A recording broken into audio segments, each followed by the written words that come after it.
Ignat Oteiza, chargé de développement du Parti national basque, qui va faire une présentation.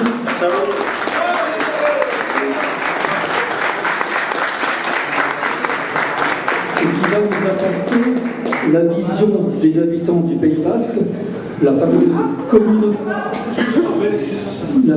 communauté d'agglomération basque. C'est une autre approche que notre CEA à l'intérieur de la Nouvelle-Aquitaine. Il nous expliquera cette spécificité également locale. Mais aussi la forte pression qu'ils ont au niveau du logement dû à la pression touristique. Donc ça fait le lien entre ce qu'on verra tout à l'heure à la première table ronde et surtout la dernière. Merci pour votre attention. Il vous dira le top s'il y a la possibilité de poser quelques questions. Merci. Merci Jean-Marc.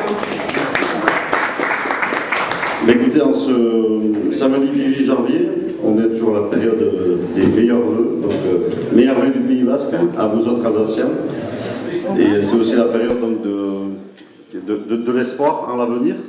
Donc écoutez, j'espère qu'on continuera à construire nos territoires respectifs de façon constructive. Alors je voulais quand même souhaiter la bonne année en alsacien, donc vous pardonnerez l'accent, mais bon. Alors, clic, nei, jo.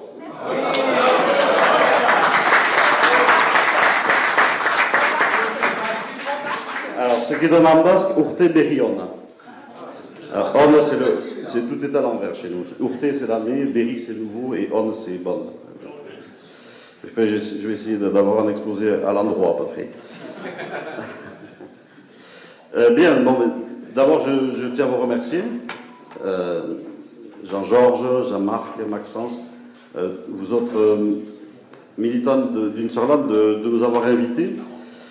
On commence à avoir une tradition de travail en commun. Moi, je considère, enfin, nous considérons, et vous êtes évidemment d'accord, pour dire que nous sommes deux partis frères, à la fois dans la manière de voir la société, puis dans notre vision fédérale de la France et de l'Union européenne en général. Voilà, donc Jean-Georges a eu l'honneur, il y a quelques années, de prendre part à l'Alderdi Gouna, à la fête de notre parti. Donc il a été applaudi en tant qu'Alsacien par des milliers de personnes.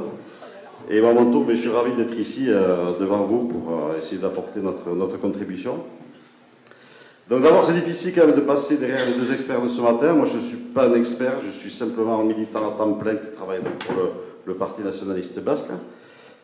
Voilà, donc j'ai la seule légitimité d'être quelqu'un qui a contribué à élaborer, à coordonner un projet sur le logement à l'échelle de notre parti, donc à la fois en travaillant sur les réflexions de nos propres élus locaux, mais aussi à travers les témoignages que l'on a pu avoir de moult d'expériences qu'il peut y avoir dans notre territoire.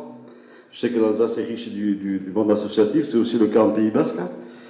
Et donc avec la création, tu l'as évoqué Jean-Marc, de la communauté Pays basque, c'était l'occasion aussi de lancer des réflexions, et notamment des réflexions sur la partie logement. Donc on a un PLH Pays basque qui a été élaboré voilà, il y a maintenant 2 ans, je crois. Et donc les quelques données que je vous donnerai sont issues de ce document. Voilà, c'était un travail qui était nécessaire pour nous. Il y a aussi une autre référence du plan climat, énergie de territoire, mais bon voilà, vous ne soyez pas surpris d'avoir quelques chiffres, ils ne sortent pas des nuages, ils sortent d'études précises. Voilà, donc les défis du logement pour vivre en Pays basque, visite Galane Ronca qui paraît jusqu'à Déficit Seco, donc c'est le titre de la conférence. Tu peux y aller. Donc là, tu peux tous les passer. Donc, je vais juste rapidement exposer les principales idées donc, que je vais essayer d'exposer. Donc d'abord, vous montrer que le Pays basque Nord, ce que c'est, et que c'est devenu un territoire donc, qui est hyper attractif.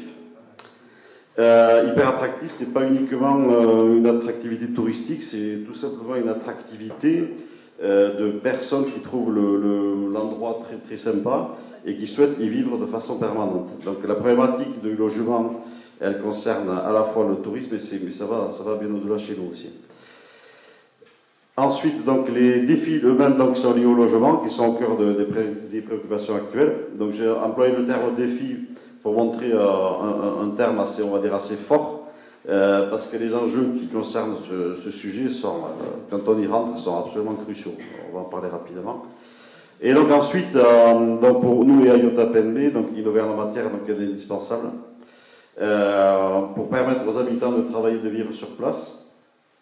Alors innover, ça suppose deux priorités. Pour nous, essayer de jouer sur l'enjeu de la maîtrise des prix. Et donc le deuxième enjeu, c'est la production de nouveaux logements dans le parc existant, sachant que vous comme nous sommes concernés par la question de l'artificialisation des sols, ça fera l'objet de notre débat. Et enfin, si on en a le temps, vous me direz, parler un peu des avancées légales qui ont été réalisées. Il faut dire que des représentants de territoire sont à l'initiative de quelques avancées légales aujourd'hui, mais qui restent insuffisantes, clairement. Alors, voilà, vas-y. Bon, je me suis un peu amusé à mettre l'Alsace en bleu, bien que vous n'ayez pas de zone littorale. Alors, je ne suis pas sûr qu'elle soit parfaitement placée, mais bon, j'ai essayé de la mettre au plus près. Alors, je suis venu en train, je vous rassure, mais sinon, entre nous, on a 1130 km de différence. Tu peux y aller aussi, ouais. Voilà, c'est bon, oui. Ça va être, ouais, bon.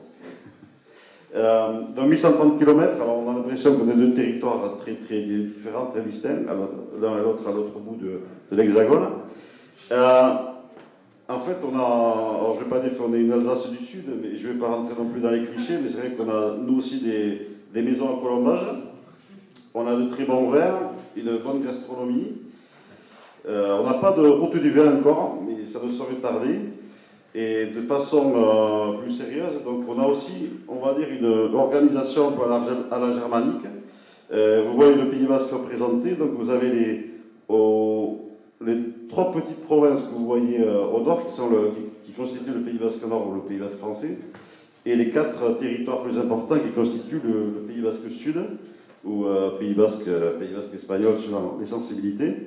Et donc on a une tradition fédérale, nous aussi, assez naturellement.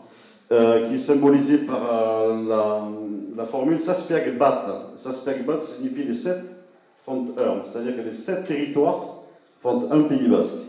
Alors nous, on n'utilise plus le nom de province. Tout à l'heure, j'entendais parler du nom de province. Le mot province, étymologiquement, il est associé à des territoires vaincus, provincieri. Nous, on parle de territoire, on ne parle pas de langue, mais on parle de territoire historique. Donc, le Pays Basque aujourd'hui, nord français des trois territoires, c'est 320 000 habitants. Sur l'ensemble, on est à 3 200 000 habitants, donc on représente à peu près 10% de la population totale. Nous, quand je parle nous, c'est bien Pays Basque Nord, Pays Basque français. Et donc voilà. Concernant la superficie, c'est la même proportion. Vous voyez qu'on est quand même une petite partie.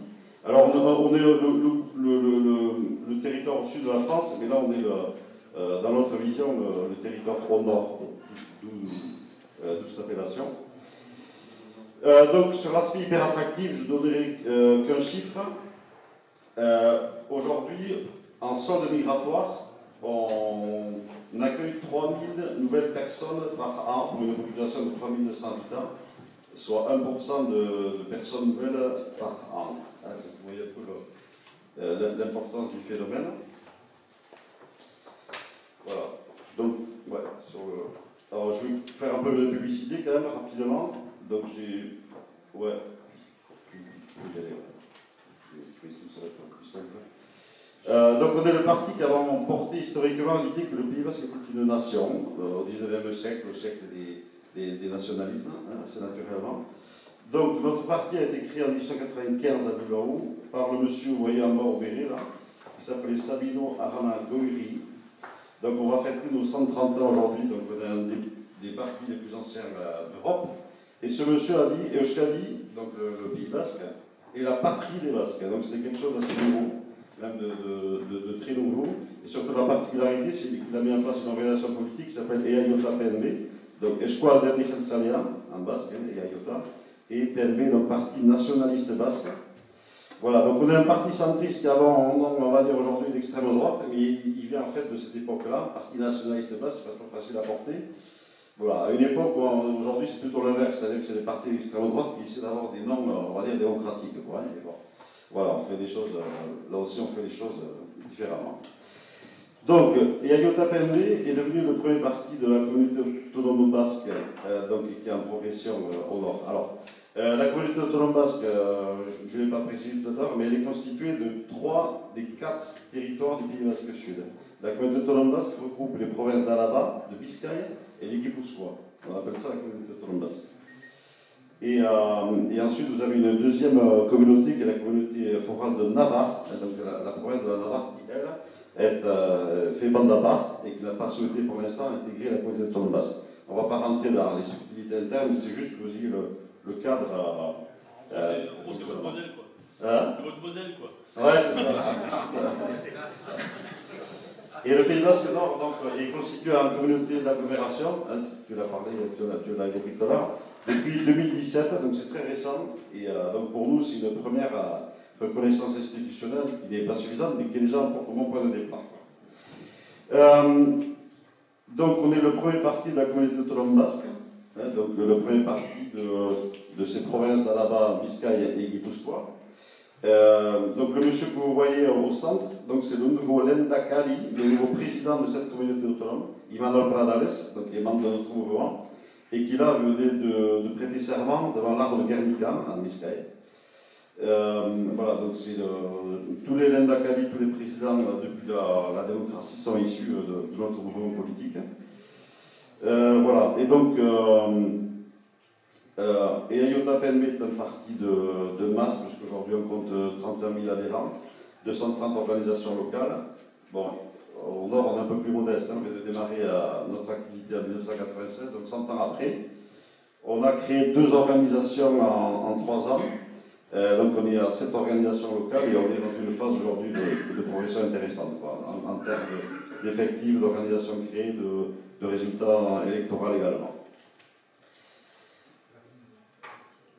Voilà, donc, juste une anecdote dans l'histoire, parce qu'on est dans le monde germanique, c'est que la CDU allemande a adhéré à la démocratie chrétienne européenne au siège du gouvernement basque en exil dans les années 50 ou 60, je ne veux pas la date précise, mais bon, voilà, parce que notre mouvement politique a pris part à la création de l'Union européenne à travers l'international, à travers la démocratie chrétienne européenne. Oui, là, c'est. On ne pas dans les subtilités.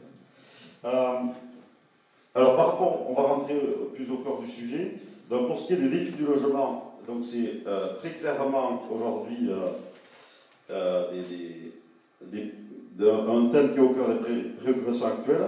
Et on peut dire qu'à l'échelle, moi j'ai l'impression qu'à l'échelle étatique, c'est largement un sujet qui est impensé, ou en tout cas peu présent dans le débat politique, alors qu'il est au cœur de sujets qui sont cruciaux aujourd'hui, de préoccupations très fortes, notamment déjà sur le plan individuel, hein, c'est-à-dire sur la notion d'accès au logement. Aujourd'hui, dans le Pays basque, il faut savoir qu'entre 70 et 80% de la population locale est exclue, de par leur niveau de revenus, du marché du logement neuf. Donc on a affaire à un véritable phénomène de dépossession aujourd'hui, de fait, par l'économie. Ensuite, par rapport même aux gens qui disposent d'un logement, on sait très bien que par rapport à la question du pouvoir d'achat, c'est un des premiers postes de dépenses des ménages, et encore plus évidemment pour les personnes qui ont contracté des emprunts, des prêts, sur 25 ans, avec toujours des prêts de plus en plus importants dans le temps. Vous avez aujourd'hui les jeunes au Pays basque, lorsqu'ils achètent leur logement, leur emprunt, mais ils le remboursent tout au long de leur vie active, quoi. Donc c'est un facteur forcément d'instabilité, d'inquiétude, de malaise. Et ça peut être aussi un facteur ou non de sécurité par rapport à l'avenir, c'est-à-dire que pour des gens qui vont rentrer à la retraite, tout bêtement aujourd'hui, le fait de disposer d'un logement et d'en être propriétaire, ben, c'est déjà un filet de sécurité. Donc on a tous ces enjeux-là qui sont très importants, et suivant le fait que vous ayez un logement et que vous soyez propriétaire, ben, vous êtes dans des situations personnelles différentes, quoi. Ensuite, donc, le deuxième encadré, il y a un petit problème. Donc nous, on se concentrera aujourd'hui essentiellement sur ce premier enjeu. Ensuite, très clairement, dans le territoire, on a aussi un enjeu de cohésion sociale par la division territoriale. Vous avez le schéma là qui est en dessous. Vous avez le Pays basque Nord. Toute la zone en bleu, c'est la zone littorale et périurbaine. Et là en bleu, ça signifie que c'est des zones qui ont entre 30 et 50%, plus de 50% de personnes venues de l'extérieur. Donc dans les zones donc, on va dire rurales, en jaune, c'est des zones qui sont majoritairement habitées par des gens on va dire, du territoire. Donc on est en train de créer aujourd'hui une division territoriale de fait, sans caricaturer les choses. C'est-à-dire que d'un côté, vous avez une côte basque dans laquelle les gens ont un vrai pouvoir d'achat pour pouvoir acheter des logements. Et à côté de ça, vous avez un territoire plus pauvre, paupérisé, où les personnes donc, du coin sont là. Alors c'est souvent du logement subi, c'est-à-dire que c'est des gens qui parfois sont expulsés des zones urbaines parce qu'elles n'ont pas le pouvoir d'achat pour pouvoir acheter des logements. Elles se retrouvent sur des zones urbaines, périurbaines et rurales, et avec ce que l'on connaît des problèmes ensuite de cadencement, notamment pour ce qui est des transports, parce que pour beaucoup elles travaillent sur Bayonne et sur la côte basque.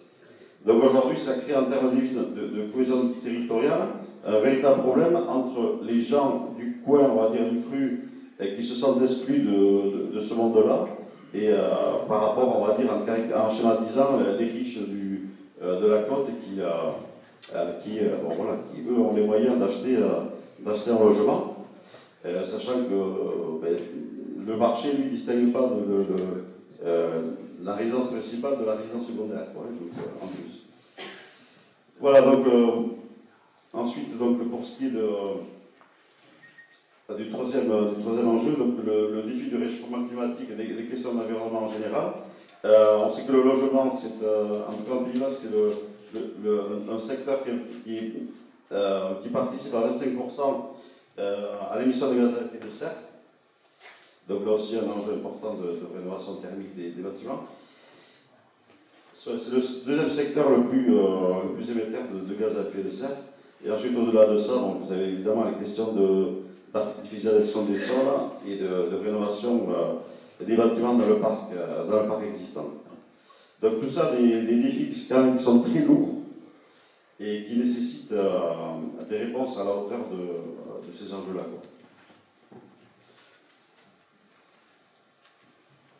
Donc, comme je l'ai dit tout à l'heure, on a essayé d'élaborer un projet qui s'appelle Innover pour se loger, qui a été l'objet d'une large concertation avec les acteurs locaux. Donc rapidement, donc, nous on a pour priorité de permettre aux gens qui vivent et qui souhaitent vivre et travailler au Pays Basque de se loger décemment dans les limites des ressources environnementales. Voilà, donc nous on est là avant tout pour défendre le droit au logement des personnes qui habitent au Pays Basque et qui vivent au Pays Basque et qui travaillent au Pays Basque, et les personnes qui souhaitent travailler et vivre au Pays Basque. Sachant que derrière, il y a aussi un enjeu économique important. Il faut savoir qu'aujourd'hui, derrière les flux d'arrivée de population, on a 70% quasiment des personnes qui viennent habiter en Pays Basque qui en fait sont des actifs ou des actifs avec des couples avec enfants. Donc on n'a pas forcément affaire à quelque chose un phénomène de la personne âgée qui vient au Pays Basque vivre ces derniers jours au soleil. Donc, et le monde économique a besoin très clairement aussi de l'apport de ces actifs. Donc voilà, on ne peut pas traiter la question de façon simpliste pour ce qui est de l'arrivée des flux extérieurs. Donc il faut essayer de répondre au niveau prohibitif des prix et ensuite disposer de nouveaux logements. Il faut savoir qu'en 2018, la moyenne du logement neuf est à 4 250 € par mètre carré sur du neuf. À Biarritz, on était à plus de 7 000 € par mètre carré. Donc je vous dis tout à l'heure, on a une explosion du nombre croissant de ménages, alors que le nombre de logements construits a augmenté. Il faut savoir que dans la même période, alors que les prix ont augmenté, le nombre de logements construits par an est d'environ 3 000 dans notre territoire. Donc on a un territoire dynamique en matière de construction, et pour autant, les prix ne baissent pas. Donc on a un marché qui est devenu fou, qui ne répond plus du tout aux attentes de la population. Donc là, et on se rend compte que toutes les mesures légales qui ont pu être prises n'ont pas répondu à ce problème-là. Alors on est en avance, nous, par rapport à, j'espère qu'on ne connaîtrait pas cette situation, mais il est vrai que nous, en tant que territoire marqué par le tourisme balnéaire, avec Biarritz, le 19e siècle, bon, je ne vais pas refaire l'histoire, on a un phénomène d'attractivité, notamment touristique, voilà, qui aujourd'hui nous fait aboutir à des résultats de ce type, quoi. Donc je dis tout à l'heure, 70 à 80% des personnes qui sont exclues du marché du logement neuf. Vous voyez un peu la situation. Et dans une ville comme Biarritz, par exemple, il faut savoir que vous avez la moitié des logements qui sont des résidences secondaires. Et ensuite, il y a un autre problème qui se pose par rapport à cette problématique du prix, qu'on n'évoque pas assez. C'est évidemment le côté du pouvoir d'achat des personnes pour pouvoir accéder à du logement, mais c'est aussi la mise en place des politiques publiques. Parce qu'aujourd'hui, lorsque vous voulez, lorsqu'une mairie ou d'autres organismes veulent acheter un bien, ben, ils l'achètent au prix du marché, et donc ça devient très compliqué. On a un organisme qui s'appelle le PFR, l'établissement public foncier local, donc en charge au titre pour le compte des communes d'acheter du foncier et du logement. Et son directeur nous disait, mais le problème c'est que nous on a des moyens qui ne sont pas limités, mais le problème c'est que le prix du marché est toujours en train d'augmenter, et donc notre capacité à acheter des logements se trouve réduite, quoi. Il me disait en 2022-2023, ils avaient pu acheter pour 23 millions d'euros de biens immobiliers au total, sur un marché de 2 milliards d'euros à peu près sur le territoire. Donc l'influence de cet organisme, alors qu'au départ il était là pour être important, il est réduit du fait de ce problème des prix. Un autre exemple, la mairie de Biarritz donc a calculé que dans les différentes opérations immobilières, pour produire un logement social, la mairie doit mettre 100 000 euros pour un logement. Et compte tenu du retard qu'a la mairie de Biarritz pour construire des logements sociaux, la mairie est censée en construire 2500. Donc autant vous dire qu'on n'est pas prêt, la Biarritz n'est pas prête pour atteindre le taux des 25% de logement social. Enfin, cette question des prix est fondamentale. Et lorsqu'on parle d'innovation, c'est l'innovation aussi dans les esprits. On est dans un territoire, dans un pays qui sacralise le droit de propriété. Le droit de propriété, il est un des constituants des droits de l'homme. Et donc, on vit sous cette chape de plan mental qui fait que le droit de propriété il est souvent sacralisé. Il est important, il n'est pas question ici de le rayer d'une carte, mais aussi le droit au logement des gens, qui est également important, mais ce droit il est aujourd'hui clairement en danger, quoi. Voilà, donc il y a cet enjeu-là, en termes de diagnostic. Et puis ensuite, il y a la question du fait de trouver des logements disponibles. Tout est lié. Mais bon, je vous disais tout à l'heure, on a produit plus de 3000 logements par an.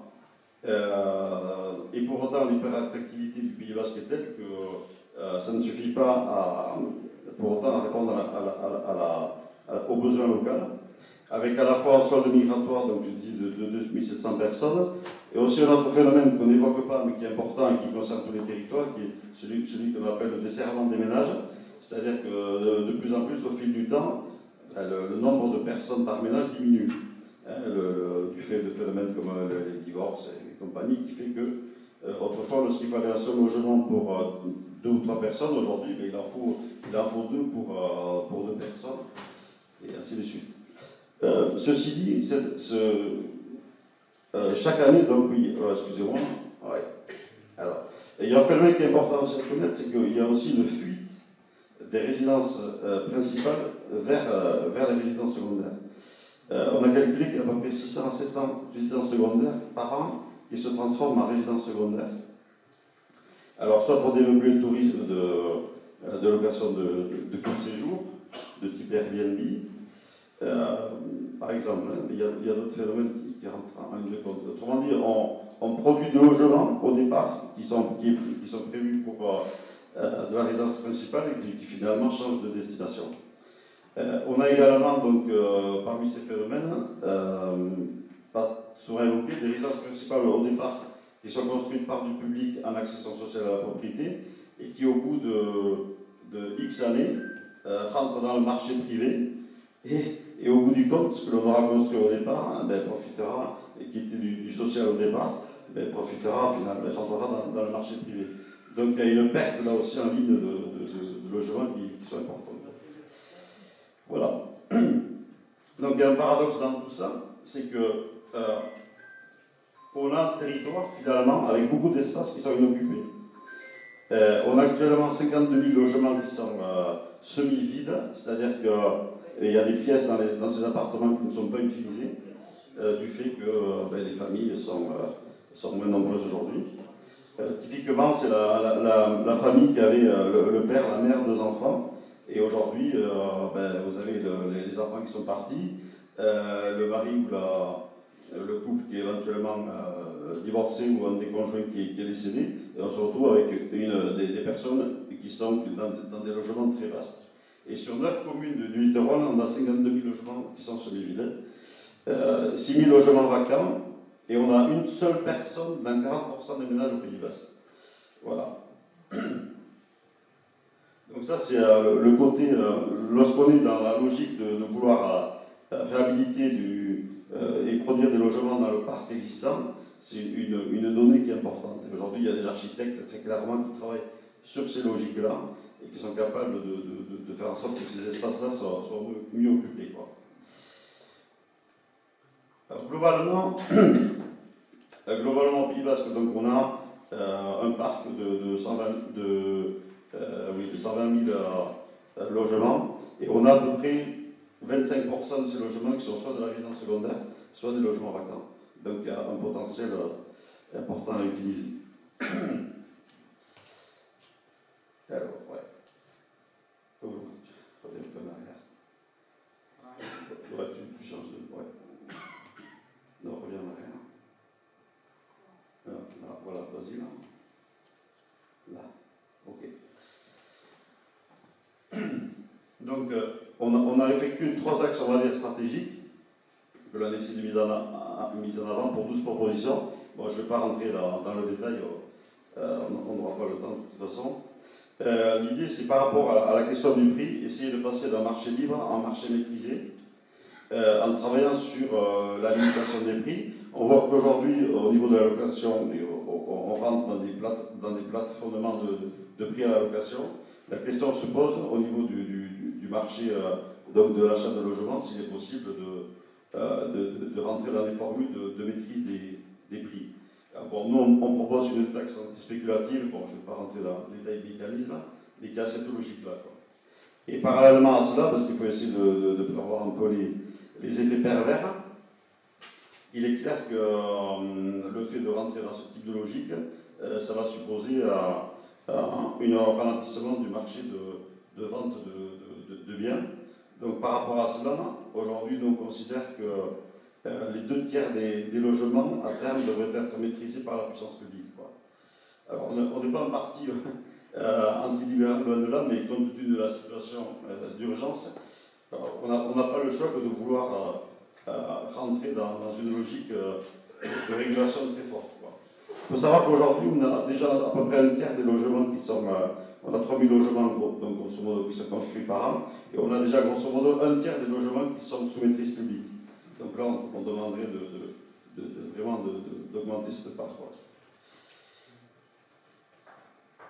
Et ensuite, le deuxième enjeu, donc par rapport à la disponibilité de logements, c'est donc de densifier et d'optimiser le parc de logements existants.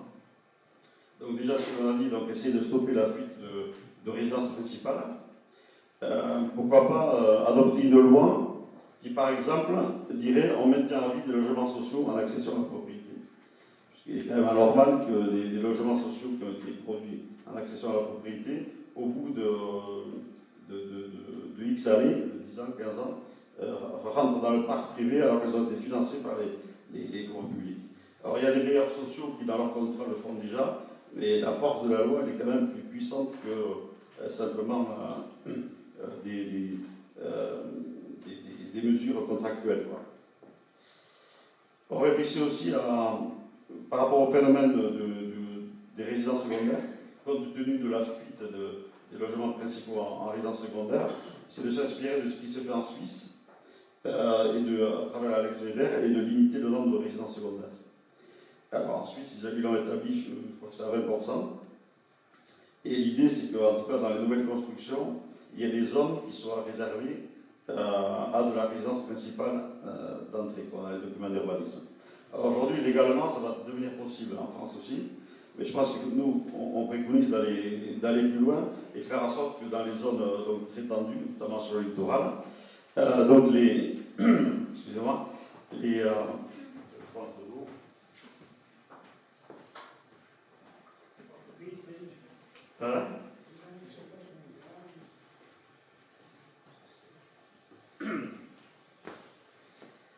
Donc on préconise que dans les zones tendues, par exemple sur Biarritz, sur Saint-Jean-de-Luz, sur vraiment la zone côtière, on a plus de la moitié des logements qui sont de la résidence secondaire. Quoi. Donc l'idée c'est de dire, tant qu'on n'a pas atteint un quota de 15-20%, ben, toutes les transactions qui se feront entre de la résidence secondaire et de la résidence principale, ou alors les résidences principales déjà existantes seront destinées à toujours à de la résidence principale. Bon, voilà, ça c'est des propositions que l'on fait. Bon, on en a 12 au total, mais je ne vais pas rentrer dans tous les détails.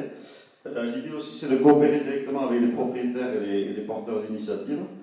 Parce qu'en fait, aujourd'hui, les seuls interlocuteurs quasiment que les propriétaires ont, ben, ce sont bien souvent des promoteurs immobiliers, bon, qui eux sont là pour faire leur travail, hein, c'est pas la question. Mais le fait est que, quelqu'un parlait tout à l'heure du fait qu'il y ait beaucoup de propriétaires qui sont inactifs, souvent tout simplement parce qu'ils sont âgés. Quelqu'un me disait, regarde dans cette rue, c'est la Saint-Jean-de-Luz, regarde dans cette rue, ben, telle maison a pour propriété des gens qui ont plus de 90 ans. Et ces gens-là, ils vont rester inactifs, ils ne vont pas bouger. C'est-à-dire qu'ils vont ni rénover, ils ne vont pas louer. Donc si on ne va pas les voir, si la puissance publique ne va pas les voir, ben, les logements risquent de partir dans le marché privé via des promoteurs immobiliers. Quoi. Donc l'idée c'est de dire par exemple, quelqu'un parlait des problèmes d'indivision.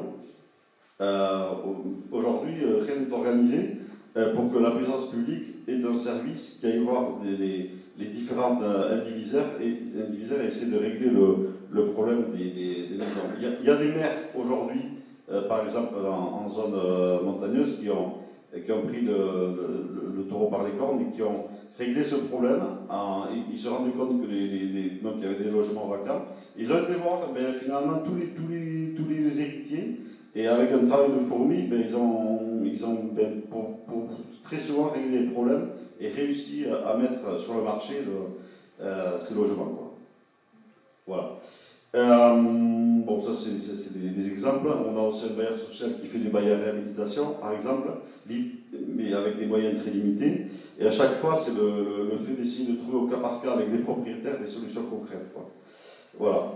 Donc le bail à réhabilitation, en gros, c'est l'idée de dire bon, le propriétaire reste propriétaire, mais par contre la puissance publique va réhabiliter le bien et va le mettre en location, et une partie donc, du prix de location qui reviendra donc à la puissance publique, et une partie de ce prix qui reviendra également au propriétaire. Ça évite les opérations massives d'achat avec des volumes qui sont importants, par exemple. Il y a des exemples aussi, on n'est pas en retard nous, mais de problèmes, de questions de logement collectif qui sont travaillés. On a quelques projets là qui émergent, mais avec des personnes qui sont seules, parfois âgées. Alors chacun a son tempérament, mais il y a des personnes qui vivent cela de façon, on va dire un peu dramatique, qui se sentent très isolées et qui sont OK pour rentrer dans des projets collectifs. Et du coup, ça permet alors il faut le voir au cas par cas suivant l'aspiration des personnes évidemment, mais ça permet de créer à la fois du collectif d'un côté et de libérer des logements dans lesquels vivent ces personnes. Enfin, il y a plein en fait, quand on a été voir les différents acteurs locaux, on a vu qu'en fait il y a plein d'initiatives et que la puissance publique elle doit un peu organiser tout ça et on va dire amplifier tous ces phénomènes. On a par exemple une association également qui travaille à la cohabitation entre des étudiants et des personnes retraitées. Alors ça se fait à une micro-échelle. Le Pays Basque est en train de devenir progressivement un territoire de plus en plus universitaire. Et donc il est clair que le nombre d'étudiants va aller en augmentant. Donc voilà, il y a aussi ces formules qui méritent d'être étudiées, d'être amplifiées aux besoins. Alors ça ne répondra pas à tout évidemment, mais le fait de cumuler toutes ces possibilités, ces initiatives, devrait permettre de faire en sorte qu'on ait une optimisation bien plus importante du parc existant. Voilà, bon, c'est un sujet très vaste, voilà, mais qui mériterait, on pourrait y passer des heures. Donc on va attaquer donc, la dernière partie. Donc actuellement, ouais, tu peux tout mettre. Voilà, donc actuellement, donc, il y a un travail sur l'urgence. Et l'urgence aujourd'hui, ça a été dans un territoire touristique comme le nôtre, ça a été la fuite donc, de résidence principale vers de la résidence secondaire et la transformation de ces résidences en meublés touristiques. Et donc il y a, la communauté d'agglomération Pays Basque a adopté une mesure, on ne va pas dire radicale, mais assez forte en tout cas, par rapport à cette question-là. C'est-à-dire que par rapport à un changement d'usage, le fait qu'un propriétaire crée de la location à courte durée sur leur résidence principale ou essentiellement sur les résidences secondaires, fait que vous avez forcément la location de courte durée qui a pris le dessus sur la location à l'année. Et donc, la puissance publique tente de réguler cela. C'est-à-dire qu'en gros, aujourd'hui, tous les meublés de tourisme qui se font dans les résidences principales continuent à être autorisés sans problème. C'est le phénomène Airbnb, mais qui reste, je veux dire, au début de l'esprit de ce qu'était Airbnb, c'est-à-dire le fait d'accueillir chez soi des personnes, des vacanciers. Donc ça ne change pas. Par contre, pour tout ce qui est en gros meublé de tourisme dans des résidences secondaires, est soumis à un phénomène de compensation, c'est-à-dire qu'à partir du moment où un propriétaire loue son bien sur de la courte durée, il doit fournir un logement équivalent de même taille pour de la location à l'année. Et donc, ce qu'on appelle le phénomène de compensation, et donc c'est évidemment un frein à la location de courte durée. L'idée étant que ensuite la location de courte durée repasse en location à l'année. Là, les résultats sont beaucoup moins probants aujourd'hui, mais en tout cas, ce qui a été réalisé très clairement, c'est qu'il y a eu un arrêt aujourd'hui, ou en tout cas un frein, sur la fuite et sur le meublé de tourisme en résidence secondaire. Ça, c'est le petit recul qu'on peut avoir depuis l'adoption de cette mesure en 2023. Et voilà, donc ensuite également il y a eu un phénomène d'encadrement des loyers. Donc là aussi c'est toujours sur le secteur de la location. Et il y a une loi qui a été adoptée assez récemment, qui est appelée la loi anti-Airbnb, qui a été co-promue notamment par le député Iñaki Chanis, donc un des députés qui représente le Pays Basque, qui a remplacé Jean Lassalle, vous connaissez tous, j'imagine. Voilà, et donc cette loi Airbnb porte également sur ces meublés touristiques et donc qui bénéficiaient d'avantages fiscaux par rapport à de la location à l'année, donc on était dans une situation un peu absurde, et donc la loi essaie de rétablir un peu l'équilibre par rapport à tout ça, avec également des mesures environnementales plus contraignantes. Voilà, grosso modo un peu ce qui peut se faire aujourd'hui. On se rend compte que je vais finir. Ah, c'est pas grave. Bon, on se rend compte que donc il y a des défis qui sont absolument pas résolus pour l'instant. La question des prix. C'est Bayonne, ça? Ouais. C'est Bayonne en 3000 liens. On aura résolu le problème du trait de côte.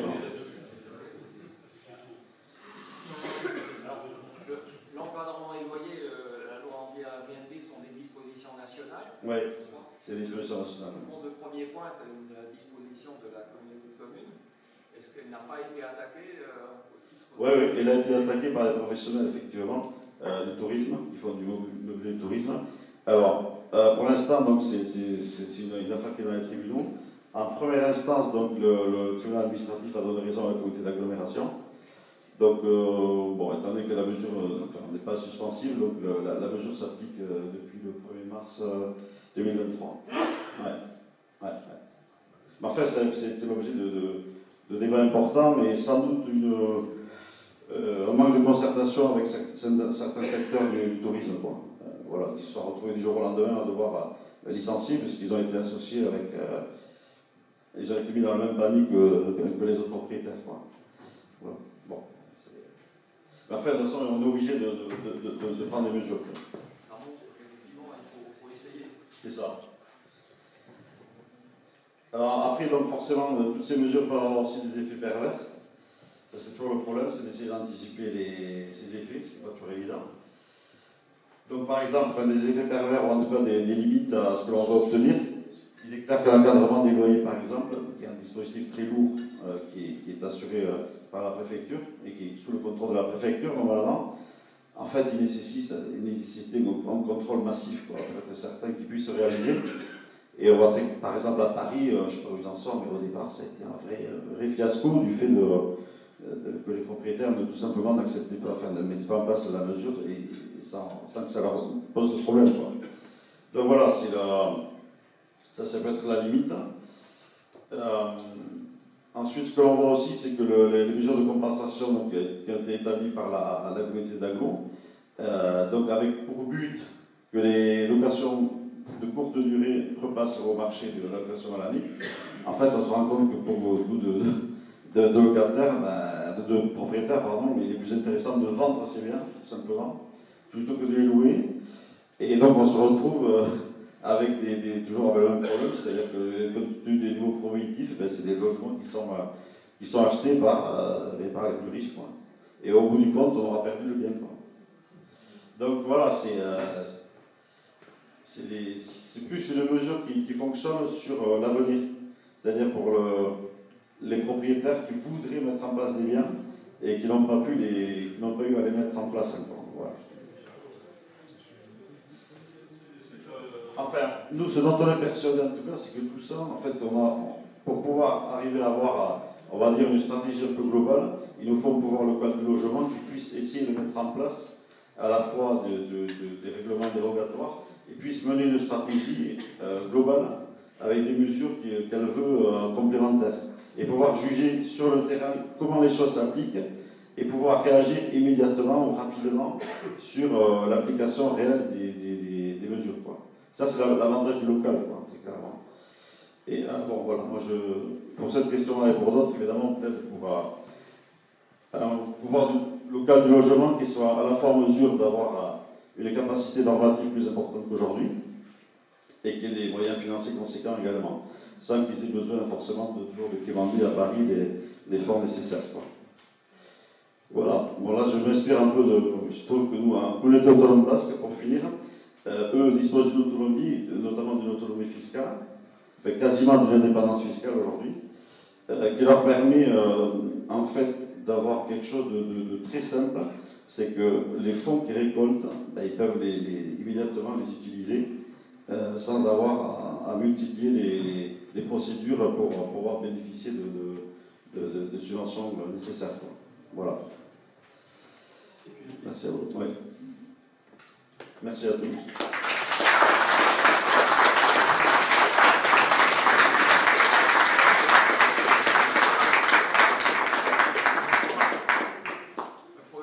Merci.